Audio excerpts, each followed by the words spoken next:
ओम शांति। बहुत ही अच्छा लग रहा है कि ये इतनी विशेष सभा बाबा के उन रत्नों की है जो बेहद सेवाओं में उपस्थित हैं। और कई बार हम मुरलियों में भी पढ़ते हैं, अनुभव भी करते हैं। बाबा ने कहा है कि मैं अपने सर्विसेबल बच्चों को बहुत प्यार से याद भी करता हूँ और साकाश भी देता हूँ। कई बार कोई ऐसी विशेष सेवाएं भी होती हैं या कोई विशेष आत्मा भी जिससे बाबा को कार्य आगे लेना होता है। बाबा तो त्रिकालदर्शी है, बाप दादा अच्छी तरह से जानते हैं। तो उस बच्चे को भी निमित्त बनाकर जो सेवा के निमित्त है उसको एक्स्ट्रा बल दे देते हैं, या उसके द्वारा ऐसी बात जो उस आत्मा को जिसको देनी है चाहिए वो कहलवा देते हैं। कई बार हम स्वयं महसूस भी करते हैं कि सचमुच ये सेवा हमारे बस की नहीं थी, इतनी सहज नहीं थी, इतनी संभव कई बार सोच भी चलता है लेकिन वो हो जाती है। तो दिल बार बार शुक्रिया करता है कि प्यारे बाबा ये आपकी ही कमाल है, मैं आत्मा इस योग्य नहीं थी।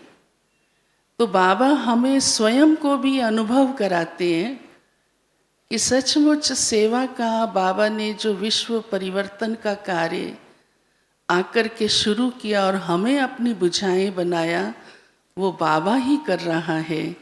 और हम बाबा को दिल से बार बार शुक्रिया भी करते हैं।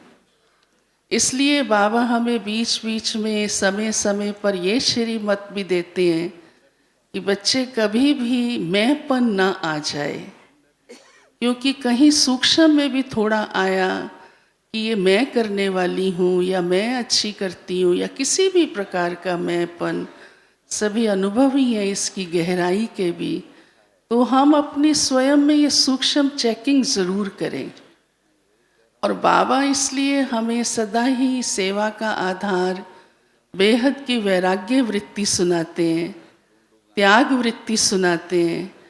और ज़रूर है हमने ये अनुभव भी किया, यज्ञ इतिहास को भी सामने देखें तो प्यारे ब्रह्मा बाबा, मम्मा और हमारी दादियाँ जो निमित्त बनी, सेवाएं कैसे बढ़ गईं, कैसे कितना बड़ा परिवार बन गया। तो उसका आधार उनकी बेहद वैराग्य वृत्ति और त्याग वृत्ति ही रही। तो जितना जितना हमारी वृत्ति बेहद में होगी, क्योंकि सेवा में इसी की ही ज़रूरत है वास्तव में, और तब ही सेवाएं भी बेहद में होती जाएंगी। जितनी त्याग वृत्ति होगी उतनी सेवाएं भी त्याग वृत्ति में होती, त्याग वृत्ति से बेहद में स्वतः होती चली जाएंगी। और उसके फलस्वरूप हमको दुआएं तो मिलती ही मिलती हैं, बाबा साथ में भी उसका रिजल्ट अनुभव कराते हैं, फल मिलता है और भविष्य तो जमा होता ही है। एक बार मैंने दादी गुलजार के आगे ये प्रश्न रखा, दादी क्योंकि मीटिंग्स में बहुत सारी बातें, चाहे जोनल मीटिंग हो, चाहे यहाँ बेहद मीटिंग हो, चाहे व्यक्तिगत सेवा के लिए मीटिंग करते हैं, तो कई सेवाओं की कुछ प्रॉब्लम्स डिस्कस होती ही हैं। तो मैंने दादी को कहा कि दादी ये बात बहुत आती है कि टीचर्स को कई बार ये फील होता है वो भाई बहन वहाँ चले गए, वो सेंटर्स वहाँ खुल गया, आदि आदि। तो दादी ने एक ही उत्तर दिया कि और कुछ सोचने की ये ज़रूरत नहीं है, ये बहुत हद की बातें हैं, बड़ी छोटी बातें हैं, आपकी रूहानियत के आगे इनकी कोई अहमियत नहीं है। तो दादी ने बड़ा अच्छा उत्तर दिया कि आप अपना ध्यान एक ही बात पे रखो कि मेरी रूहानी शक्ति इतनी हो जो आने वाले स्वयं ही आकर्षित तो उसी स्थान पर पहुँचेंगे।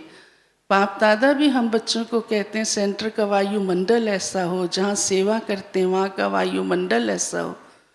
तो दादी के इस उत्तर से मुझे इतना अच्छा लगा और इतनी मैं निश्चिंत हो गई कि सचमुच जहाँ रूहानियत होगी, जिस आत्मा के अंदर जो निमित्त है वो भी, और उस स्थान पर जहाँ सेवा हो रही है वो भी, तो जिसने आना है वो अवश्य ही पहुँचेंगे, क्योंकि आखिर तो आने वाली आत्माओं को ज़रूरत उस बात की है, ना कि किसी अन्य बातों की।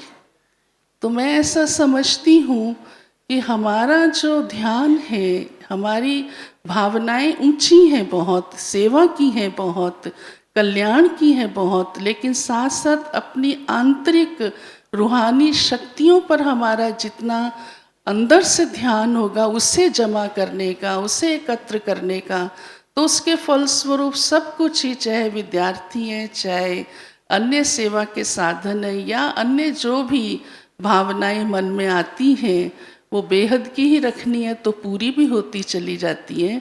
तो सबसे ज़्यादा आकर्षण सेवा में हमारी रूहानी शक्ति का ही रहता है, और उसे ही जमा करने से उसके फलस्वरूप सेवा भी बढ़ती है और दुआएं भी मिलती हैं और खुशी भी होती है। और ये हम सब ने अनुभव भी किया है, दादियों को देखकर भी, मम्मा बाबा को देखकर भी।